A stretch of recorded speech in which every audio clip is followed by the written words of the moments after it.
What is up, everybody? Keith, aka Gator Guy 231, here to break down Saturday's 4-game EPL slate.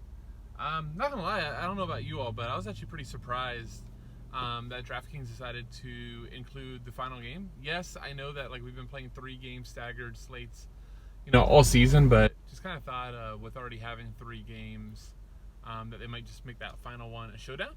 They did not.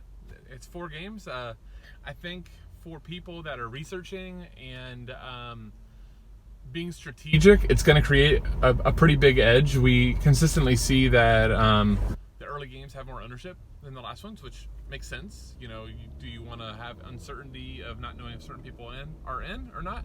And somebody that is new to soccer or just learning, is going to gravitate towards the green check mark. So again, I think it's something that we can take advantage of. And I'm hoping to get you all on some plays that make a lot of sense and get you into the cash. So, quick reminder, bottom right of the screen, you know the drill by now. If you this is your first time watching, please hit the subscribe button. Amazing stuff going on here at FSI. NHL has been awesome. Chris is doing a fantastic job. We had PGA this week. We have NBA every day during the week, Monday through Friday. We have NFL showdowns on the weekend. Just anything that is DFS related, including some strategy and some tips. I know there'll be a few of those coming up here shortly. Again, we've got for you, no charge. Just hit that bottom right button so that it helps us and that you get notified when they come up. All right, let's get into the games. Look how professional this is. We got the receipt written down of the odds. I forgot my my iPad, which I normally use when I'm in the car to do this. But we got West Ham, the 2:10 a.m. games. So the 2 games are going to have lineups at the same time. West Ham hosting Burnley. West Ham's minus 114. Leeds plus 120 hosting Brighton.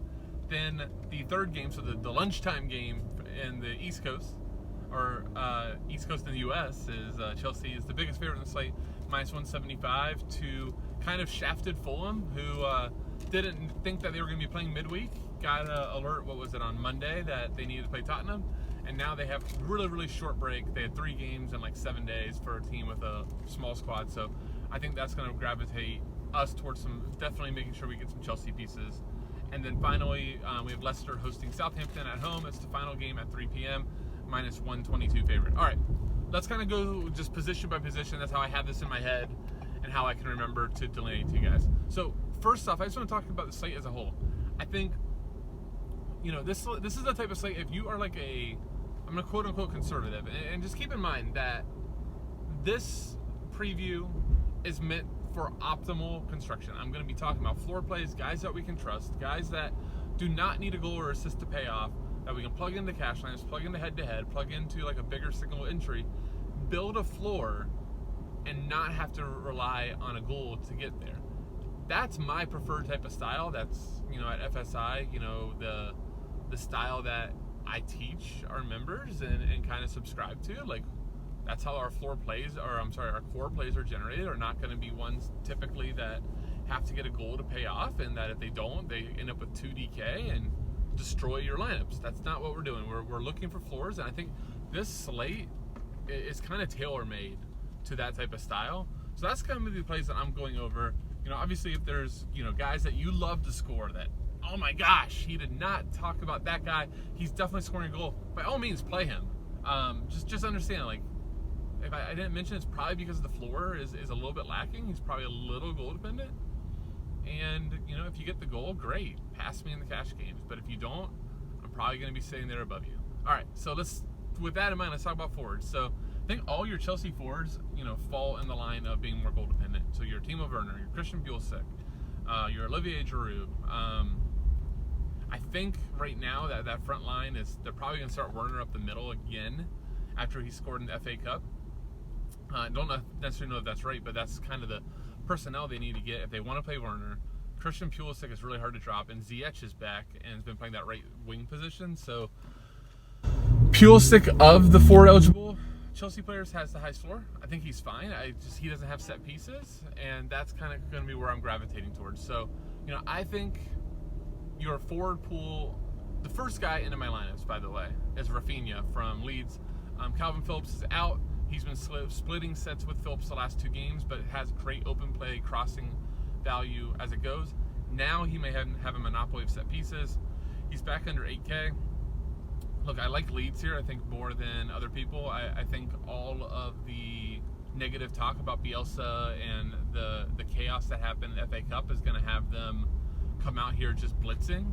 So, yeah, I really like Rafinha. Might be close to like 100% play for me in almost any formats.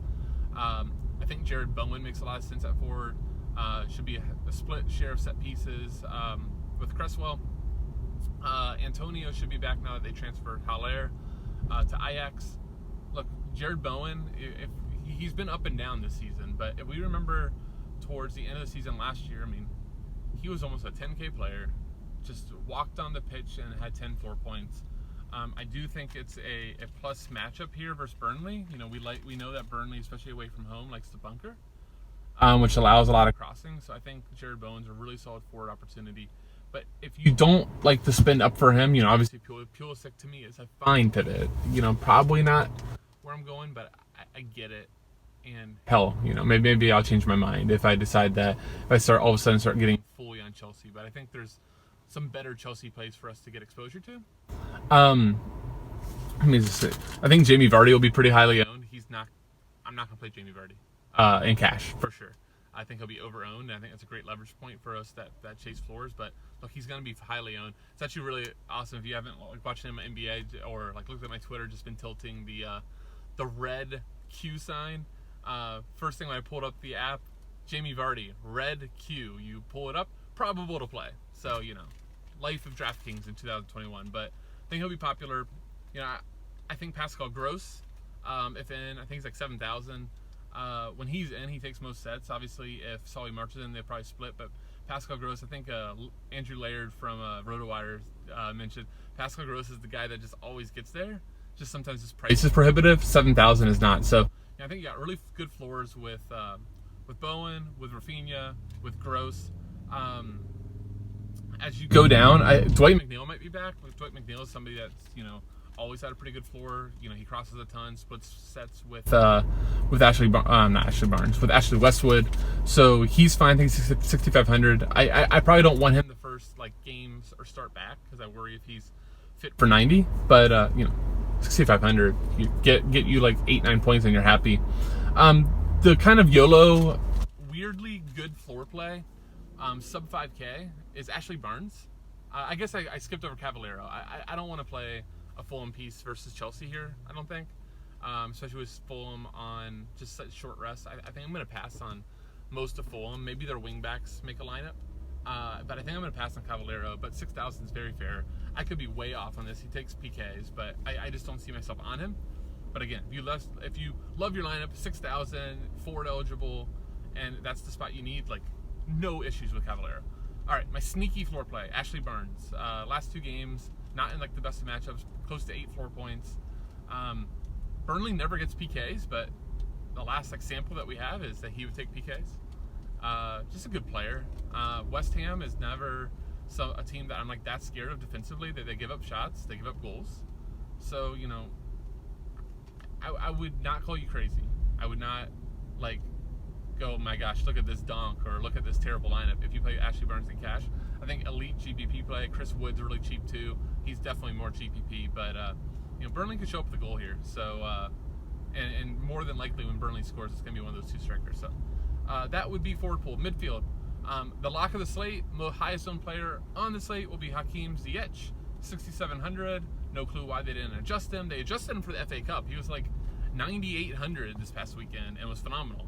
But we get back to EPL, and all of a sudden he's 6,700, so he's a lock and load. He does hurt Mason Mount, and will, in my opinion, takes Mason Mount out of play for me.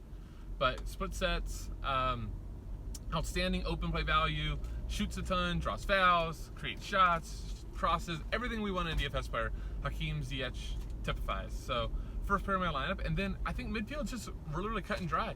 James Madison is one of the top 3 EPL DFS plays every season since he's been in the EPL. Go back to the championship and he was destroying. When he's on the pitch, he takes 100% of set pieces for Leicester, takes 100% of direct free kicks. You know, Vardy's going to take PKs, but everything else is centered around getting James Madison the ball and James Madison creating plays. He's only 9,100 versus Southampton, who we've seen recently. Southampton's a good team, but they're not like possessionally based. Like they've been conceding possession over and over again. Leicester likes to have possession, so it's really hard to see a game flow with outside of an injury that James Madison doesn't get to double digits. So for me, it's just like James Madison, Ziyech in my midfield, cool, done. On to the next position. I do think, like, if you kind of want to differentiate off of them, a guy like Jack Harrison has outstanding open play value. I never mind Jack Harrison. I never mind Leeds because I think they're my favorite GPP team, just because I really do think that Bielsa is probably pissed, and all the players are pissed about hearing how Leeds they've gotten a lot of criticism. Everybody's been so pro Leeds and what an amazing story, and now that they get losing the FA Cup to a lower tier side, now everybody's jumping off. Bielsa needs to be fired. All this stuff. Like, I think Leeds reacts here and could score multiple goals. So I'm going to be very much on Leeds in GPP, but in cash, I think you probably are just Rafinha. Maybe one of their wing backs, Alioski or Stuart Dallas. Phillips is out, so Skrunic, I think is his name, sometimes plays like that deep lying 6 role, but just with Bielsa, you just got to be careful that he does not have like a normal type of formation. So there's a really good shot that like it's like a back 3 and Alioski and Dallas are able to play like true wing back type of roles. Okay, so I got way off there, but there's some leads to take for you. Midfield, just trying to think if there's anybody else that really caught my eye. Mason Mount, I guess, is fine, but again, with Ziyech in, I don't really want a share of Mason Mount and that midfield 3 with half the sets. I think he's overpriced for that role. Solly March is always okay. Solly March is another guy like Pascal Gross. Like those two teammates just like seem to always get there. So Solly March is fine. James Ward-Prowse, I guess, is the other big one just to tackle. I think he's significantly behind Ziyech and James Madison, but certainly in play, he's 7,100. I think it's a very fair price on him. I haven't landed on him in builds, but I don't mind landing on him in builds. I guess that's where I would go with it. So, I'll play it around, but, Ward-Prowse is just another guy like March, and Pascal Gross just always gets there. I think of the 3, though, he has the worst matchup, just because Leicester can get really, really dominant in possession. So, you can see a route to James Ward-Prowse just not getting on the ball a lot and just really becoming corner dependent, especially from a central line position. All right, defender, we're almost done here. Love the Chelsea guys, Reece James and Ben Chilwell. They're both under 6K. It's kind of funny to see the West Ham guys above them, but I definitely prefer Chilwell and Reece James. Reece James, to me, if he's fit, 5,200, he's probably 800 underpriced, so I really gravitate towards him. Ben Chilwell is like 5,800. I think in open play, when he does not have corners, Reece James is better than Ben Chilwell, but there's always just like the chance that Ben Chilwell gets corners, so I flip a coin on them. Whoever does better is the better play. Aaron Cresswell obviously is fine, he's just really expensive. Kufal, same way. Again, it's just hard for me to pay above the Chelsea fullback price for those two, but maybe that's a good pivot if you want to get off some ownership. I think they're fine for cash, fine for GPP, all those things. Just going down, I probably don't want to wait on the Leicester guys. I think that they're significantly behind both Chelsea and West Ham guys, and you don't get a huge price break off of them. I do think the only Fulham guys I'm really considering are the wingbacks, especially Anthony Robinson. That's at 4,200. He has back-to-back floor games of double digits, so I think he's really, really in play. And I can't fault you for it. I think it's like one of those, I'm probably trying to build around the Chelsea guys. I don't know if both, but at least one of them. But then if the rest of my lineup is good and I fall on Anthony Robinson as a wingback, I don't have an issue. Then just go down. Punt. I know you guys like it when I do punts. Look, I'm gonna go back to my guy. It stuck out to me. Ben Mee, 2,600, so 100 over men price for a guy that's active on set pieces, active tackler. I just like the Burnley center backs. They always seem to show up. And West Ham isn't any sort of threatening team. So, yeah, I think Ben Mee, if you want just a pure punt, is fine. Strunjic, it's like 3,000, so maybe if he's actually in the midfield, he's fine. I checked out his floor. He's been doing half decent lately, too. So those would be like your pure punts. Finally, goalie. Not going to go through much. Nick Pope, is on the slate, so I'm probably gonna play Nick Pope. I think that's what's gonna happen, especially against West Ham, who doesn't. I don't fear. If you want to pay up, I guess you can pay up for Mindy. I don't know. I just so rarely these days pay up. I just, Tendril Storm, my partner in soccer, and me and him have spent a lot of, honestly, not that much time. I was gonna say a lot of time. Honestly, not that much time. Normally we're talking each other off of like this desire that you probably feel too if you play soccer a lot, to like flee for safety. Like, oh man, if I could just get that favored guy, it'd be so much better. And then it rarely works. You're better off taking the salary, putting it into an on-field player, putting it into getting a better floor or some more upside, and just accepting a guy like a Nick Pope that's gonna likely get peppered with shots, because that's what Burnley does.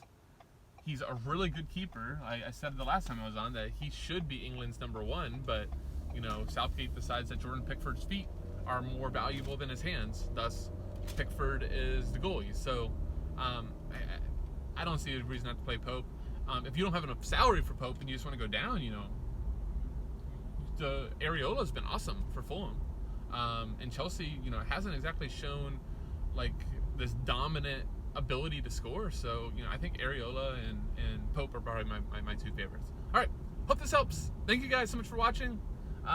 Please like, comment, subscribe, all that good stuff. You have no idea how much it helps. Once again, Keith, aka Gator Guy 231, and see you!